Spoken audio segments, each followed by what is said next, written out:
പറഞ്ഞത് ശരിയാണ്. അപൂർവമായിട്ട് ഇതിനെ നമുക്ക് തടഞ്ഞു നിർത്താൻ സാധിക്കുകയില്ല. നമ്മുടെ പ്രേക്ഷകർക്ക് വേണ്ടിയിട്ട് ഈ പേവിഷബാധ എങ്ങനെ ഉണ്ടാകുന്നു എന്ന് ഞാൻ വിശദീകരിക്കാം. ഈ മൃഗത്തിന്റെ കടിയേറ്റ ഭാഗത്ത് നിന്നും ഈ വൈറസ് അതിന്റെ മൃഗത്തിന്റെ ഉമിനീരിൽ നിന്നും ആ മുറിവിൽ കയറി പറ്റുകയാണ്. നമ്മുടെ ശരീരത്തിലുള്ള മുറിവിൽ കയറി പറ്റുകയും അവിടെ നിന്ന് നാഡികൾ വഴി, നെർവ്സ് വഴി ഇത് നമ്മുടെ തലച്ചോറിലേക്ക് സഞ്ചരിക്കുകയാണ് ചെയ്യുന്നത്. തലച്ചോറിലേക്കും സ്പൈനൽ കോഡിലേക്കും സഞ്ചരിക്കുകയാണ് ചെയ്യുന്നത്. ഈ യാത്രയ്ക്ക് ഈ വൈറസിന് ദിവസങ്ങളും ചിലപ്പോൾ ആഴ്ചകളും വേണ്ടി വന്നേക്കാം. നമ്മൾ ഇതിന് പ്രതിരോധ കുത്തിവയ്പ്പ് എടുക്കുന്ന സമയത്ത് ഇതിനെതിരെ ചിലപ്പോൾ ആന്റിബോഡികളായിരിക്കും കുത്തിവെക്കുക, അല്ലെങ്കിൽ അതോടൊപ്പം തന്നെ പേവിഷബാധയുടെ വാക്സിൻ, അതായത് ശരീരത്തിൽ ഇതിനെതിരെയുള്ള പ്രതിരോധം ജനിപ്പിക്കാനുള്ള വാക്സിൻ, അവ 2 രീതിയിലുള്ള ഇഞ്ചക്ഷൻസ് ആണ് എടുക്കാറുള്ളത്.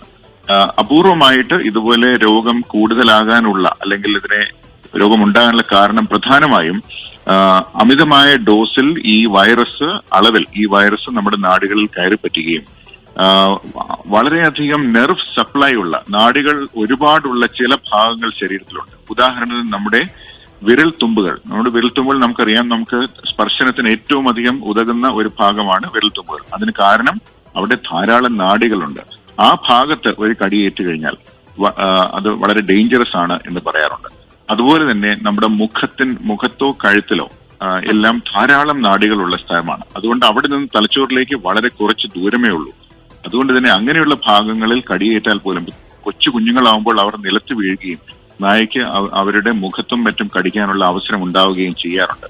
നേരെ മറിച്ച് പ്രായം ചെന്ന ആൾക്കാർക്ക്, മുതിർന്നവരുടെ കാര്യത്തിൽ മിക്കവാറും കാലിന്റെ ഭാഗത്തും മുട്ടിന്റെ ഭാഗത്തുമൊക്കെയാണ് കടിയേൽക്കുന്നത്. അതുകൊണ്ട് തന്നെ തലച്ചോറിൽ നിന്നും വളരെ ദൂരെ ആയതിനാൽ വൈറസിനെ നമുക്ക് തളച്ചു നിർത്താനുള്ള അവസരമുണ്ട്. കുഞ്ഞുങ്ങളാവുമ്പോൾ നമുക്കുള്ള ഈ ഒരു വിൻഡോ ഓഫ് ഓപ്പർച്യൂണിറ്റി എന്ന് പറയും, നമുക്ക് വൈറസിനെ തുരത്താനുള്ള അല്ലെങ്കിൽ തടഞ്ഞു നിർത്താനുള്ള അവസരം കുറയുകയാണ് ചെയ്യുന്നത്.